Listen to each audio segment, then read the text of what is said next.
Welcome to new video friends. तो इस video में हम बात करेंगे कि इक्विलिब्रियम होता क्या है। तो सबसे पहले हम बात करते हैं कि इक्विलिब्रियम कंसेप्ट आया कैसे, इक्विलिब्रियम की हमें जरूरत पड़ी क्यों, हमें इसको पढ़ने का मन क्यों किया और साइंटिस्ट के पास ये प्रॉब्लम आई कैसे। तो ज़्यादातर देखा जाता है कि कोई रिएक्शन फॉरवर्ड में चलती है, मतलब आगे चलती हैं। ऐसे हम लिखते हैं ना, reaction A plus B give C plus D. मान लेते हैं कोई ये ए है जो कि बी के साथ रिएक्ट कर रहा है, हमें सी दे प्रोडक्ट दे रहा है सी प्लस डी। तो रिएक्शन तो कुछ फॉरवर्ड में चलती है, लेकिन पाया गया कि कुछ टाइम के बाद ये रिएक्शन फिक्स हो गई। मतलब जो इसका प्रोडक्ट था वो निकल के नहीं आ रहा। तो उसके बाद फिर पता चला कि जो इसके रिएक्टेंट्स थे, जो ये ए प्लस बी, इनका भी फिक्स्ड हो गया। पूरा रिएक्ट नहीं करें, ये भी कुछ पड़े हैं अमाउंट में, और सी प्लस डी भी बन गए। और एक रिएक्शन रुक गई वहीं पे जाके, तो ना आगे बढ़ रही है ना पीछे है, वहीं पे रुक गई। इनके जो भी कंसंट्रेशन है, लिक्विड में कहेंगे तो मोलर कंसंट्रेशन, सॉलिड में कहेंगे तो उनका मास, और गैसेस में कहेंगे तो गैसेस में भी इनकी कंसंट्रेशन ही कहेंगे। तो जब ये हो गया तो तब पाया गया कि इनकी कंसंट्रेशन फिक्स हो गई है। तो लेकिन ऐसा हुआ क्यों, इसके ऊपर भी ज़्यादा इतना मतलब बड़ी लंबी चौड़ी बात नहीं है। हुआ क्यों कि नेचर में एग्जिस्ट ऐसे ही करता है, मतलब नेचर में ही इनको ऐसा एग्जिस्ट करता है, देखा गया है, पाया गया है, इसलिए ऐसा हो रहा है हमारे पास। और नेचर में बहुत सी चीज़ें नई बन रखी हैं, भगवान ने बनाई हैं, परमात्मा ने बनाई हैं, जो कि हम देखते हैं, हमें पता नहीं होता। तो साइंस उसी के ऊपर ही है कि हम क्या क्या नई चीज़ें देखते हैं, क्या क्या नई चीज़ें समझते हैं। साइंस उसी के ऊपर ही है, और कुछ तो नया है नहीं साइंस में। हम देखते हैं, ऑब्जर्व करते हैं, फिर उसको उन्हीं रिजल्ट्स को हम यूज़ करके कुछ नया इन्वेंट करने की कोशिश करते हैं। और इसी बात को देखते हैं तो आज कंपटीशन भी बहुत ज़्यादा है, क्योंकि हर एक चीज़ के अंदर काफ़ी एडवांसमेंट हो गया, काफ़ी थिंकिंग ग्रो कर चुकी है बंदों की। तो वो काफ़ी कमा सकते हैं, अर्निंग उनकी काफ़ी अच्छी होती है। तो आजकल कंपटीशन भी बहुत ज़्यादा है, इसी के कारण हो रखा है। तो चलो अब इसी बात पे आ जाते हैं कि ये देखो रिएक्शन फॉरवर्ड में जा रही है और प्रोडक्ट फॉरवर्ड बन रहा है, लेकिन ये रिएक्शन बैकवर्ड में भी जा रही है, पीछे भी जा रही है। ऐसा क्यों हो रहा है? क्योंकि जो पीछे के जो ये रिएक्टेंट्स है ये भी पाए गए कांस्टेंट है, ऐसा इसलिए माना गया, दिखा। तो अब देखा जाए, ए प्लस बी भी है, सी प्लस डी भी है। तो इसको ऐसे इन एरो को सिंपल ऐसे रिप्रेजेंट करने की जगह हम ऐसे रिप्रेजेंट करते हैं, ऐसे this arrow represent A plus B की सी प्लस डी। हम ऐसे रिप्रेजेंट करते हैं इस प्रोसेस में कि ये आगे गया है, हाफ एरो आगे का दिखाते हैं, हाफ एरो पीछे का दिखाते हैं। और ये हम बताते हैं कि अच्छा ये ऐसे है, इसका मतलब ये इक्विलिब्रियम हो रहा है। ये इस यहाँ अगर कहीं पे भी ये दिखा आ जाता है तो इसका मतलब ये इक्विलिब्रियम पोजीशन है।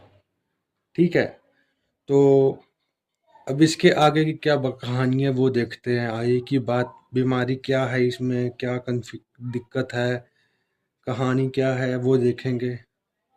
तो चलिए अब आगे चलते हैं थोड़ी से। तो अब ये हो गया, A plus B give C plus D आ गया। तो पाया क्या गया कि law of mass action,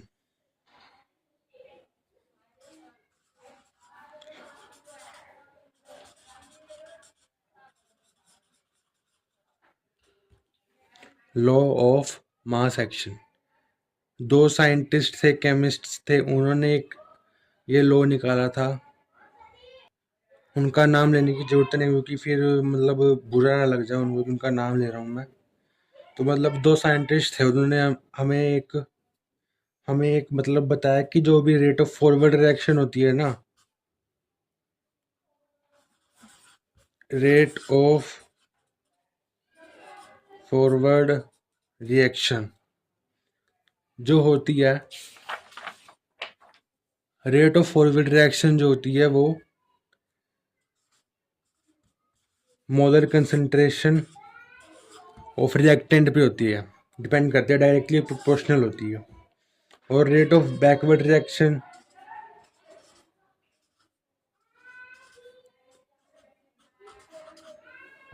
backward reaction होती है वो डायरेक्टली प्रोपोर्शनल होती है rate of backward reaction directly proportional to molar concentration of the products, इन पे डिपेंड करती है।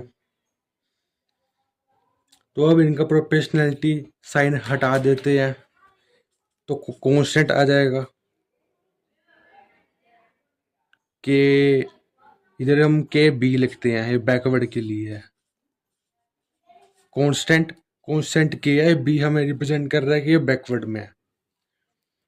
ठीक है, ये लिखना है that here C represents molar concentration of C, D ये ब्रैकेट में D represent molar concentration of D and K represent the constant and B represent the base, B represent the backward. ठीक है, ये लिखना है तभी मार्क्स मिलेंगे, ऐसे मार्क्स नहीं मिलेंगे।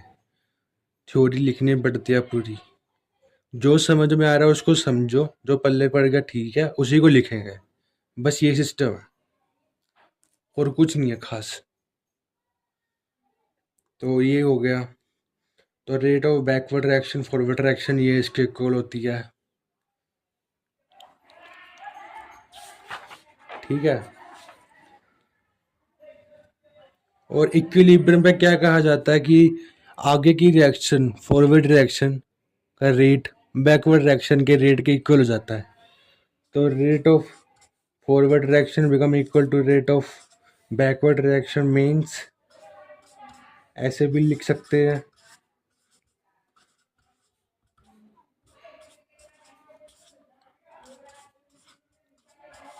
है ना, rate of forward reaction equal to rate of backward reaction.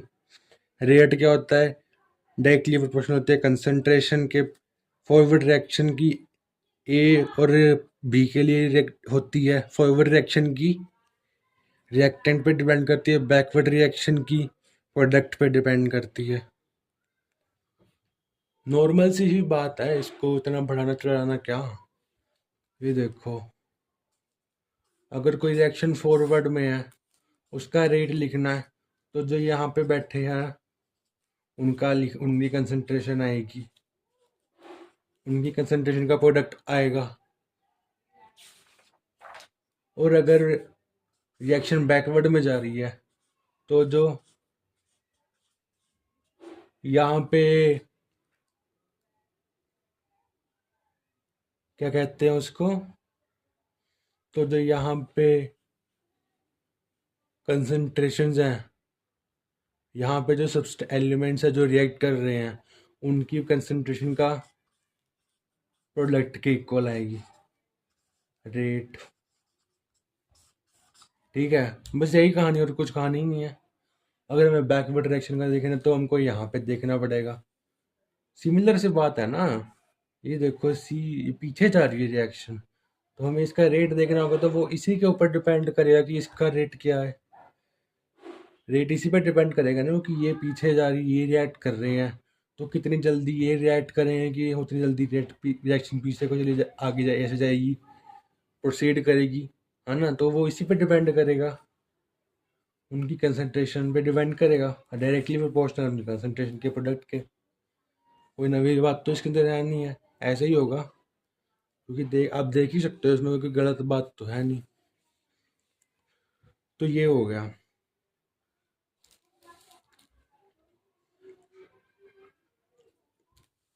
तो ये हो गया, और हम पढ़ क्या रहे थे, ये पढ़ रहे थे rate of forward reaction is equal to rate of backward reaction equilibrium में। K F concentration of A concentration of B is equal to K B concentration of C concentration of D.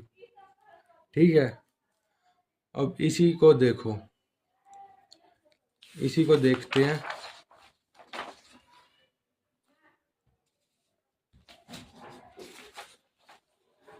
अब इसी को देखो, के B को इधर ले आएंगे, के एफ बाई के बी कर लेंगे, सी डी यहां पर है, सी डी ऐसे हो जाएगा, ए बी ऐसे हो जाएगा। ठीक है, अब इसको लिखते हैं हम।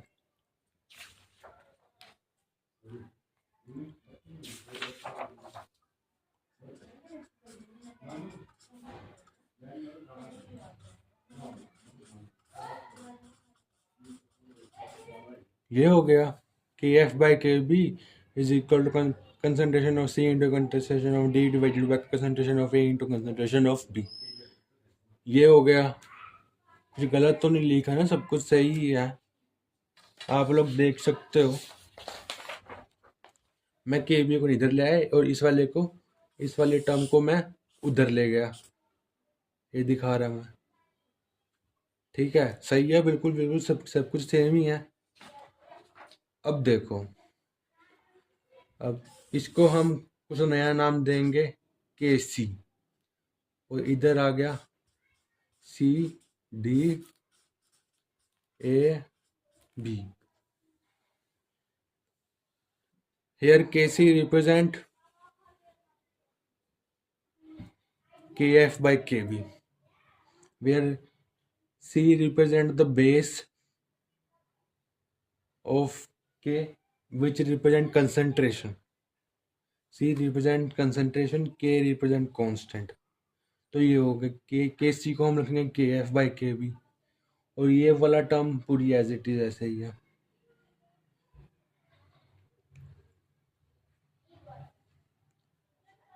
ठीक है, तो ये बन गया हमारा लॉ, बन गया law law of chemical equilibrium. अब इस टर्म को हम ऐसे लिखते हैं, लेकिन अगर ऐसे लिखाया जाए,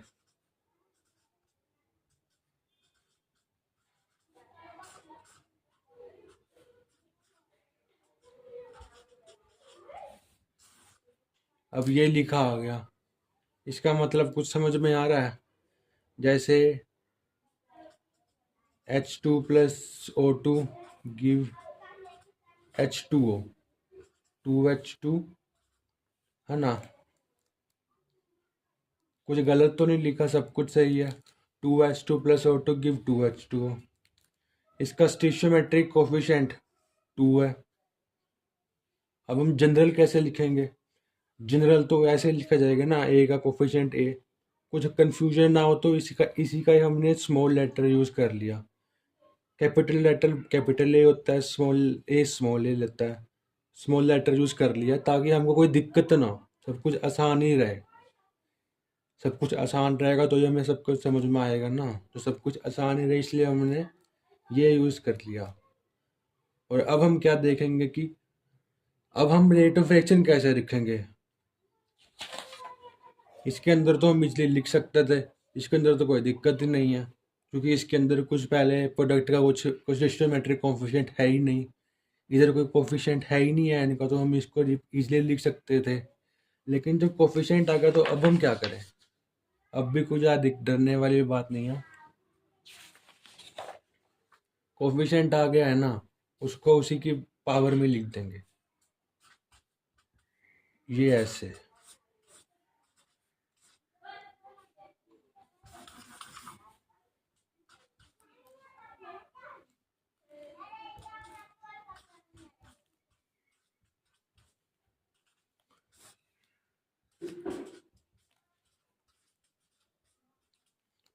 ऐसे लिख देंगे।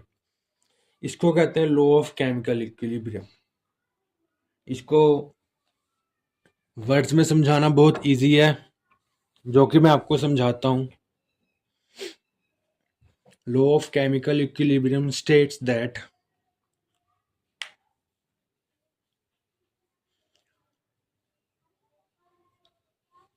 the chemical equilibrium constant Kc is equal to product of product of products and product of reactants raised to their coefficients respectively on the concentration term in when the equation is totally balanced. मैं फिर से बोल देता हूँ. Law of chemical equilibrium states that the equilibrium constant is equal to product of products raised to their respective coefficient of the product divided by product of reactant raised to their coefficients respectively, and the coefficient must be used when the equation is balanced properly. When the equation is properly balanced, that coefficient will be used, not the other coefficient. If the equation is not balanced and we have used the coefficient, if the equation is not balanced और हमने coefficients को use कर लिया तो हमारा rate of reaction गलत आएगा, हमारा इक्विलिब्रियम कांस्टेंट गलत आएगा. तो उसी को समझना है. हमारी केमिकल इक्वेशन बैलेंस्ड होनी चाहिए, तभी हम यूज कर सकते हैं रेट ऑफ रिएक्शन को. तो ये सादा सादा सा गणित है, आप लोगों को अच्छा लगेगा, समझ में आएगा. ज़्यादा कुछ डरने वाली बात नहीं है. मेरे वीडियो देखो और अपनी बुक देखो, थोड़ा सा कंपैरिजन करने की कोशिश करो, आपको समझ आएगा. तो इस वीडियो के अंदर मैंने यही बात करनी थी.